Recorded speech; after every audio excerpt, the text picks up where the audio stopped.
As photographers, we're always looking for things to improve our workflow. And in 2021, is this something that can do just that? Let's find out.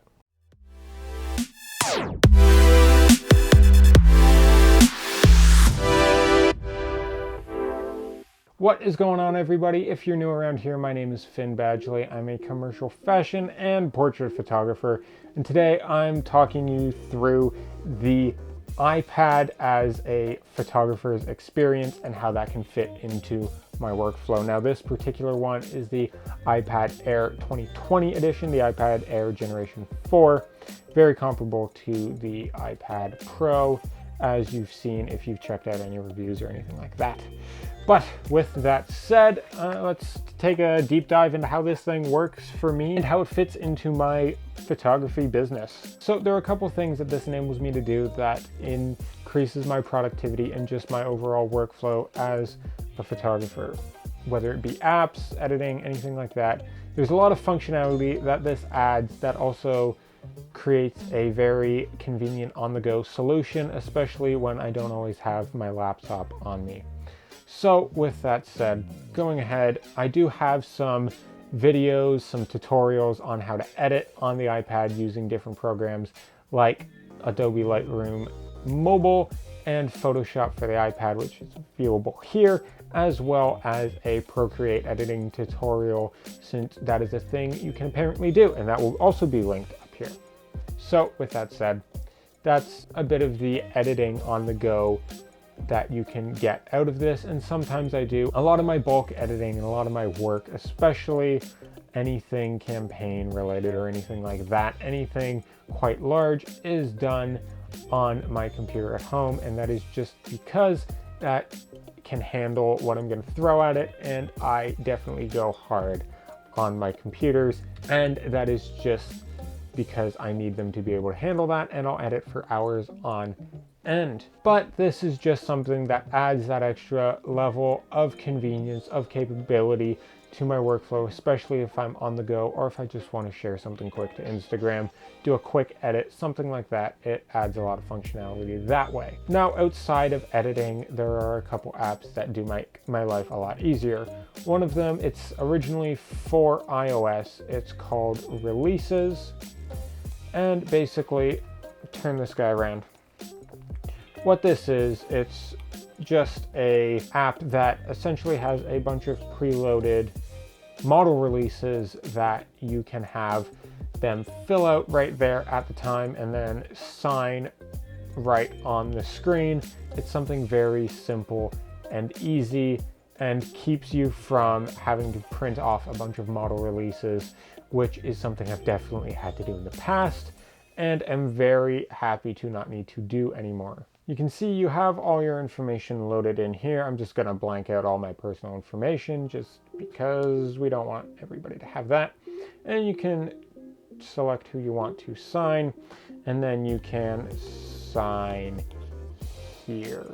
And that makes it nice and easy, especially so you're not carrying around paper, clipboards, all that kind of stuff, and you don't need to worry about constantly printing different releases. And also it just helps the environment that way. So definitely got a lot of use out of that guy. Now, a lot of times when I'm on a bigger shoot, I do like tethering into my laptop, but sometimes that isn't always viable, or sometimes you are on the go a little bit more. And if you have a Wi-Fi connection or you tether to your phone, anything like that, you can actually tether to the iPad. It is a little more sluggish in my personal opinion and not something I would always go for, but it does add in that level where if you're shooting for a client or anything, they can see the images coming in nice and big. And even if it does take a second, it keeps them from always looking over your shoulder and you having to kind of turn the camera as much, which is always something that can be beneficial and is always, even if it is a little slow, always appreciated. Additionally, there is like the Canon Camera Connect app if you use Canon cameras like I do.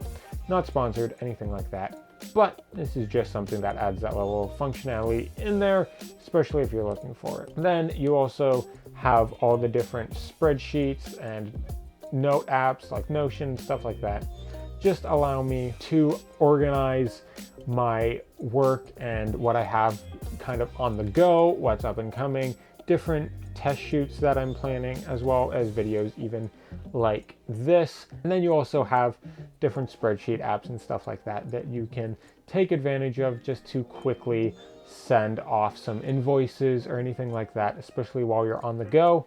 Makes life a little easier that way, and then you don't have to worry about bringing a laptop everywhere you go. You just throw this in your bag and you're pretty much set. Now, kind of like I hinted on earlier, this does not in any way really replace my laptop. If I didn't do a lot of heavy photo and video editing, would I need a laptop? Honestly, after using this, I don't think I would.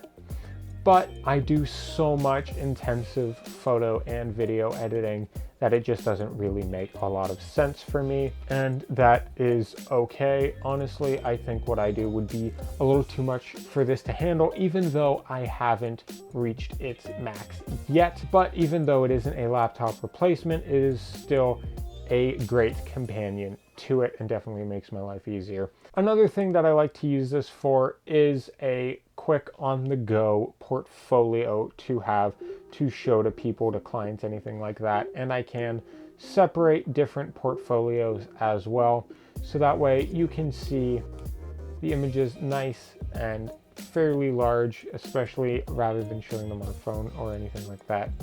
And the display is quite nice, where the photos are displayed pretty well. The screen captures the tonality a lot better than a lot of what else is out there.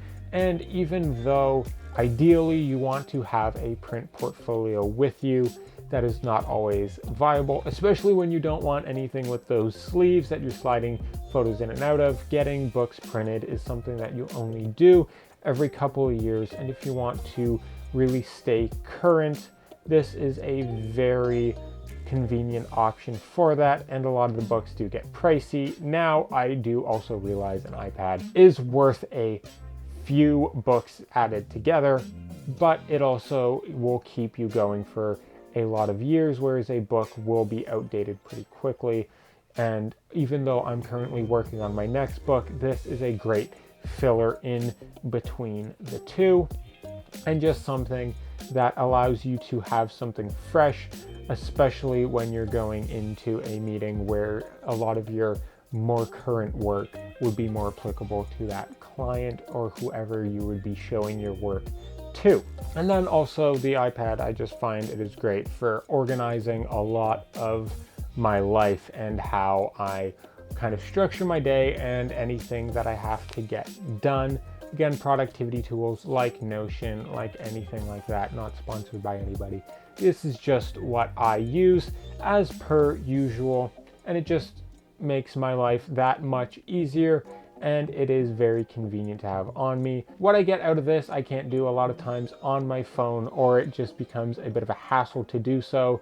And I don't always have my laptop on me, so this is a very nice go-between that levels up my productivity and I think adds an extra level to my photography business, which is always something that we want. And the difference it makes, in my opinion, is very much worth it. And also, that said, if you are a beginner photographer, don't think you need to get an iPad or anything like this.